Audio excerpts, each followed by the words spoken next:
আমার ধারণায় এখন যে পোশাক, নতুন যে পোশাক দিয়েছে সেটি দিয়ে মনোবল ফিরিয়ে আনার আমার কাছে ওরকম দৃষ্টিনন্দন বা ওইরকম মনে হয়নি। কিন্তু একটু আগে তিনি বলেছেন মনে হয় যেন তারা সিকিউরিটি গার্ড। আসলেই কিন্তু অনেক সিকিউরিটি গার্ডের দেখবেন সেই পোশাক। একটি কথা আগে আমি শুরু করিনি, আপনি বলেছেন যে এই যে ৭৬ কোটি টাকা বোধহয় আপনি শুরুতে বলেছিলেন যে পোশাক বদলে অন্তর্বর্তীকালীন সরকারের সময় যে পরিবর্তন হয়েছে তখন বাজেটটা ছিল এর দায় কার? এই ধরনের এর দায় আসলে জনগণের। আমরা জনগণ কি অর্থে? জনগণের টাকা লুটপাট করা হচ্ছে, জনগণের ১ টাকার জায়গায় ১০ টাকা খরচ হচ্ছে। পোশাক ভাই চমৎকার করে বলেছেন, বাট পুলিশের মানসিক অবস্থা পরিবর্তনে যদি পোশাক বদল করা হয়ে থাকে তিনি যতটা বলেছেন, আমার ধারণায় এখন যে পোশাক, নতুন যে পোশাক দিয়েছে সেটি দিয়ে কি বলে মনোবল ফিরিয়ে আনার আমার কাছে ওরকম দৃষ্টিনন্দন বা ওইরকম মনে হয়নি। কিন্তু একটু আগে তিনি বলেছেন মনে হয় যেন তারা সিকিউরিটি গার্ড। আসলেই কিন্তু অনেক সিকিউরিটি গার্ডের দেখবেন সেই পোশাক।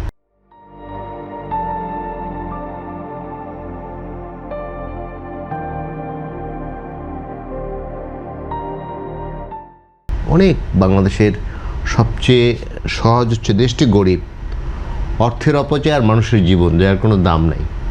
এই রাষ্ট্রে সবচেয়ে সস্তা হচ্ছে মানুষের জীবন। আর এই রাষ্ট্রে অর্থ না থাকা সত্ত্বেও যেভাবে যথেচ্ছাচার হয় এটি আর পৃথিবীর কোথাও নেই। এই রাষ্ট্রের সড়ক বানাতে পৃথিবীর সবচেয়ে বেশি খরচ হয় আপনি জানেন। এই যে ইউরেনিয়াম ঢুকিয়েছে রূপপুর পারমাণবিক কেন্দ্রে, সেটিও আমাদের পার্শ্ববর্তী দেশ ইভেন ভারতে যে দামে হয়েছে।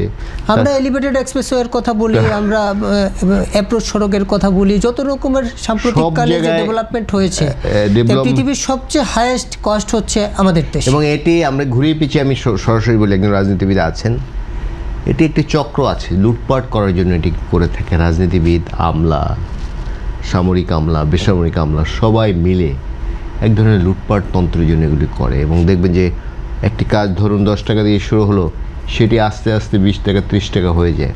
তারপর কিন্তু কাজটি ঠিকভাবে হয় না। তারপর ধরুন ঠিকাদারি কাজ সব জায়গায়, আমি এই স্টোরিটার নাম বলতে চাই না, এবং স্পেসিফিক আছে যে এই অফিসে এত টাকা ঘুষ দিতে হবে, এগুলো লেখা আছে একদম। এবং এই কারণে কিছু রেস্ট্রিক্টেড অফিস আছে যেখানে যে ঘুষটা দেওয়া হয় সেটি বাইরে প্রকাশ হয় না। কিন্তু এই ঘুষ যারা লেনদেন করেন, যারা এই ব্যবসা করেন, আমাদের বন্ধুবান্ধব অনেকে আছেন, তারা কিন্তু বলেন এবং জানেন যে এই অফিসে এত টাকা ঘুষ দিতে হয়। তো এই রাষ্ট্রে এটি চলছে। এই রাষ্ট্রের সবচেয়ে ভয়াবহ যে অবস্থা সেটি হচ্ছে দুর্নীতি। দুর্নীতি সব কিছু গ্রাস করে ফেলছে। এবং চিন্তা করে দেখুন যে এই যে পোশাকটি চেঞ্জ করবে, যেটি নিয়ে আমরা আজকে আলোচনা করছি, এটি তো অনেক চিন্তাভাবনার বিষয় আছে। এবং নিশ্চয়ই এটি 6 মাসের মধ্যে আবার চেঞ্জ করতে হবে। আবার যে 6 মাস পর চেঞ্জ করার কথা বলবে না তা তো না। তো এটি তো হওয়া উচিত না, এটি হওয়া উচিত না। তো এটি চেঞ্জ হচ্ছে, আমরা আশা করতে চাই। মাননীয় স্বরাষ্ট্রমন্ত্রী বলেছেন যে নতুন পোশাক দিবেন, দেখি কী পোশাক দেয়।